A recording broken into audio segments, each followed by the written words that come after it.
नमस्कार मित्रांनो. जर पी-एम किसानची 23व्या हप्त्यापूर्वी ई-के-वाय-सी करणं गरजेचं आहे. तर पी-एम किसानची ई-के-वाय-सी करण्यासाठी काय करायचं? तर पहिल्यांदा तुम्ही तुमच्या प्ले स्टोअरमध्ये जा. प्ले स्टोअरमधून पी-एम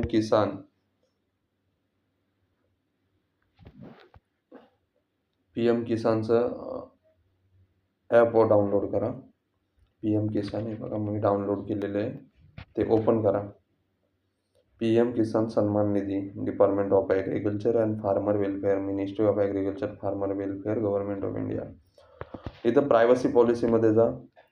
प्रायव्हसी पॉलिसीमध्ये सगळ्या ह्या प्रायव्हसी त्या ओके करा आणि इथं नेक्स्ट करा.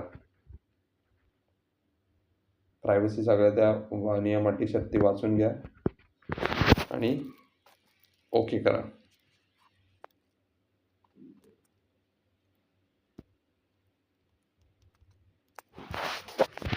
इथं दोन ऑप्शन आले, अपडेट मोबाईल नंबर आणि लॉग इन. लॉग इनवर क्लिक करा. लॉग इनमध्ये लॉग इन टाईप क्लिक करा. त्याच्यामध्ये beneficiary, state official, external user, village officer. आता आपण बेनिफिशियरी आहे. बेनिफिशियरीवर तुम्ही रजिस्ट्रेशन ID आणि आधार नंबरने लॉग इन करू शकता. तर आधार नंबरने तुम्ही लॉग इन करून घ्या.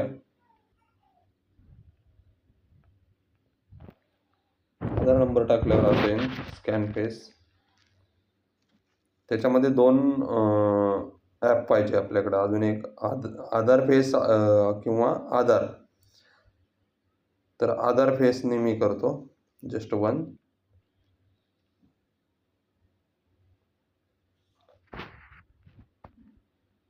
इथं जस्ट ब्लिंक करा. ब्लिंक केल्यानंतर तो आधार फेस तुमचं ॲप्रूव्ह करेल आणि तुमची ई-के-वाय-सी कंप्लीट होईल.